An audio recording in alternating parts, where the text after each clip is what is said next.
सबसे पहले तो मैं जहां हिमाचल प्रदेश वासियों को बधाई देना चाहता हूं और उसके साथ साथ देश को तो है ही, पहले तो हमारी कंट्री है, क्योंकि इस बार एशियन गेम्स में जो हमने पिछली बार अपना स्वर्ण पदक गंवाया था, मेंस और वुमेन दोनों टीमें हमारे पीछे एशियन गेम्स में हार गई थी 2018 में। उसको हमने इस बार दोबारा से, हमारे बच्चों ने इतना अच्छा प्रदर्शन किया, इस बार लड़के और लड़कियों में दोनों में जो है स्वर्ण पदक जीता है। उसके लिए मैं जहां देशवासियों को बधाई और हमारे प्रदेशवासियों को, हिमाचल प्रदेश वासियों को ज़्यादा बधाई, क्योंकि इस बार पहली बार इतिहास में हिमाचल से जो है 6 खिलाड़ियों ने जो एशियन गेम में कबड्डी में पार्टिसिपेट किया, जिसमें कि 5 लड़कियां थी और 1 लड़का विशाल भारद्वाज, और 5 लड़कियों में जो हमारे हिंदुस्तान टीम की जो कैप्टन थी वो रितु नेगी ने उस टीम की अगुवाई की। ये जहां पूरे देश के लिए फ़ख्र की बात है, हिमाचल के लिए भी और स्पेशली मेरे लिए, क्योंकि मैं हिमाचल कबड्डी एसोसिएशन का अध्यक्ष होने के नाते मुझे भी इस चीज़ पर गर्व है।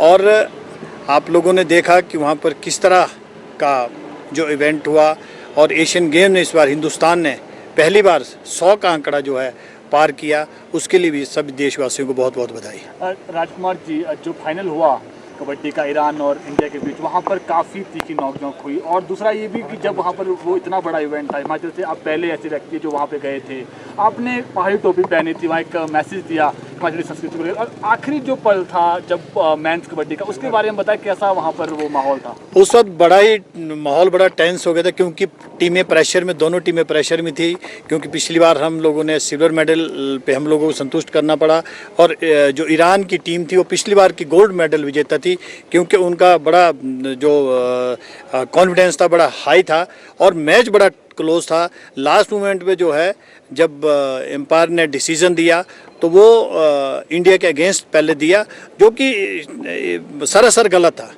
वो मतलब बिल्कुल भी जो हमारे रूल्स है उसके अगेंस्ट था, क्योंकि पवन शरावत ने जब रेड करी तो एक जो उनका कॉर्नर था वो बैक लाइन टच कर गया था, और पवन शरावत भी जो बाहर चले गए थे।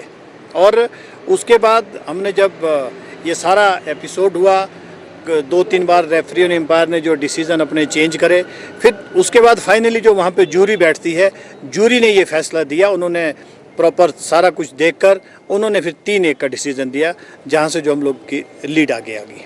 सर, इसके अलावा टोपी पहनी थी आपने, चीन में भी आप हिमाचल संस्कृति को बढ़ावा दे रहे थे, क्या एक मैसेज? बिल्कुल, मैं इस बात का मुझे गर्व है कि मैं हिमाचल से हूँ, और अपनी संस्कृति को बढ़ावा देना हर हिमाचली का फ़र्ज़ है। और मैं आपको बता दूं कि 2018 में जब पहली बार प्रो कबड्डी में गया तो मैं कहां से प्रेरित हुआ, वहां पे मुझे अभिषेक बच्चन जी से मेरी मुलाकात हुई, तो मेरे को किसी ने उनसे मिलाया कि हिमाचल के प्रेसिडेंट हैं। उन्होंने मुझसे कहा कि मेरे पिताजी भी पूछ रहे थे कि टीवी पर टोपी वाला कौन है, तो मुझे लगा कि देखो हम लोगों के कब हिमाचलियों की अपनी एक अलग पहचान है।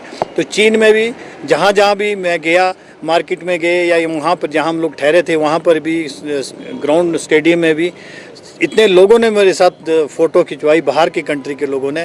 तो मुझे लगा यार, हमेशा हम लोगों को, किसी भी हिमाचली को बाहर जाते हैं तो अपनी जो है संस्कृति को बढ़ावा मिलना चाहिए। राजकुमार जी, आगामी क्या रणनीति है? आगामी रणनीति है, अभी जो है नेशनल गेम्स हमारी गोवा में हो रही है नेक्स्ट मंथ, तो उसके लिए हमारी जो है लड़कियों की टीम ने क्वालिफाई किया है, तो अभी नेशनल गेम में हमारी लड़कियां जा रही हैं। और उसके साथ साथ हमारे हिमाचल में भी अब इवेंट स्टार्ट हो जाएंगे। सीनियर वर्ग, सीनियर जो है पुरुष और महिला का इस बार जिला शिमला इवेंट करवा रहा है, और उसके साथ साथ जूनियर, सब जूनियर, ये 3 इवेंट होंगे। और इसके साथ साथ एक आपको मैं कह दूँ, एक बहुत बड़ा इवेंट जिसमें कि आप लोग ये टॉप के खिलाड़ी जो पवन शरावत जो एशियन गेम में थे, ये ऐसे नवीन एक्सप्रेस, ये सब लोग जो है आपको शिमला में कुछ बहुत जल्दी दिखेंगे। एक फेडरेशन कप हम लोग करवा रहे हैं, क्योंकि फेडरेशन कप में जो सीनियर नेशनल होती है उसमें जो टॉप की 8 टीमें होती है, टॉप की 8 टीम उनको जो फेडरेशन कप में ले जाता, 8 मेंस और 2 मेन। तो हम लोग इस बार जो है हम लोगों ने फेडरेशन से, अपने amateur kabaddi federation of India से, उनसे हम लोगों ने निवेदन किया है कि हमको इस बार फेडरेशन कप दे, तो उन्होंने अभी हामी भर दी है। तो बहुत जल्दी जो शिमला में बहुत बड़ा हम इवेंट करवाएंगे। और ये जो आज कबड्डी का यहाँ पे आप जो स्तर देखेंगे, जो कबड्डी आज इस लेवल पे पहुँची है, इसके पीछे जो है आदरणीय हमारे पुराने जो जिनकी डेथ हो गई, स्वर्गीय श्री जनार्दन सिंह गहलोत जी, आज वो यहाँ पे नहीं है। वो हमारे ऑल इंडिया के भी प्रेसिडेंट रहे हैं, एशियन कबड्डी फेडरेशन के भी रहे और इंटरनेशनल कबड्डी फेडरेशन के प्रेसिडेंट रहे हैं। आज उनकी बदौलत जो है इस स्तर पर जो है कबड्डी पहुंची है। प्रो कबड्डी को लेकर भी है कोई आगामी ऑक्शन हुई है, वही पवन शेरावत जो इंडियन टीम के कैप्टन थे, वो 2.5 करोड़ रुपए में बिके। और हिमाचल से भी बच्चे इसमें गए हैं, क्योंकि इसमें हमारा ज़्यादा रोल रहता नहीं है, क्योंकि जो भी फ्रेंचाइजी जिनको मिली है वो लोग अपने आप प्लेयर परचेज़ करते हैं, क्योंकि सीनियर नेशनल में जो है वहीं से वो लोग खिलाड़ियों का चयन करते हैं। सर, जो आपने बात बोली है कप वाली, कब तक होना है, कौन से माह तक आप करवाने का सोच? ये बहुत जल्दी हम करवा रहे हैं। मेरे ख्याल मुझे लगता है ये अभी तो दिसंबर, इस विंटर में तो हो नहीं पाएगा, क्योंकि यहाँ सर्दियाँ ज़्यादा होती है। तो मार्च या अप्रैल में हमारी कोशिश है कि मार्च या अप्रैल में हम करवा दें। तो आपने कहा कि 6 खिलाड़ी खेले हैं इंडिया से। पीछे जो है वो कुछ बातें ऐसी भी आई थी देखने में कि सवाल उठे थे कि भाई जो चयन प्रक्रिया है उसमें उन खिलाड़ियों को मौका नहीं दिया जा रहा है जो सही में खेलते हैं। इस पर आप क्या कहेंगे? और दूसरा इसमें ये भी सवाल है, क्योंकि अजय ठाकुर जो पहले भारतीय कैप्टन रहे, उन्होंने ही सवाल उठाए थे, पूरी धांधली ना हो, प्रॉपर हो, इसके लिए क्या करेंगे आगे? देखिए, उन्होंने ही हमसे पहले रिक्वेस्ट करी थी कि जो सिलेक्शन कमेटी है उसमें जो है NIS और इंटरनेशनल खिलाड़ी होने चाहिए। और मैं आपकी जानकारी के लिए चीज़ बता दूं, जब उन्होंने सवाल उठाए थे उस वक्त भी हमारे जो कमेटी थी, उन्होंने बाकायदा यहाँ पे हमारी कंप्लेंट भी डायरेक्टर स्पोर्ट्स को, उन्होंने डायरेक्टर स्पोर्ट्स ने जो है इस बारे में इंक्वायरी भी करी थी, और उसमें हम लोग सही पाए गए, क्योंकि उसमें हम लोगों ने एक जो इंटरनेशनल खिलाड़ी हैं वो उन्हीं के चाचा के बेटे हैं, परमजीत पम्मी हैं नालागढ़ से, वो सिलेक्शन कमेटी में थे। एक संजू है, वो भी इंटरनेशनल खिलाड़ी और NIS कोच है। सब ने जितने हमारे सिलेक्टर थे वो पूरे के पूरे NIS थे।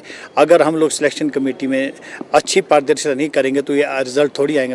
मैं इस चीज़ का आपको बताना चाहता हूँ कि जब से मैं अध्यक्ष बना हूँ तब से लेकर कंटिन्यूस मेडल क्यों आ रहे हैं। हम तभी आ रहे हैं जब हम लोग अच्छी पारदर्शिता से काम कर रहे हैं और सिलेक्शन में जो है कोई भी किसी तरह की गड़बड़ नहीं कर रहे हैं। प्रॉपर तरीके से जो डिजर्व करता है वही आगे जा रहे हैं। आखिरी सवाल है, यहाँ पर उस प्रकार के स्टेडियम नहीं जिस प्रकार के होने चाहिए, ना डाइट मनी मिल पाती है खिलाड़ियों को, और उसके लिए क्या आवाज़ उठाएंगे आप? बिल्कुल, उसके लिए तो माननीय मुख्यमंत्री जी ने, जैसा मैं पिछले दिनों दिल्ली में इनसे मिला था, इन्होंने कहा था कि हिमाचल में आप कबड्डी का बड़ा इवेंट करवाइए।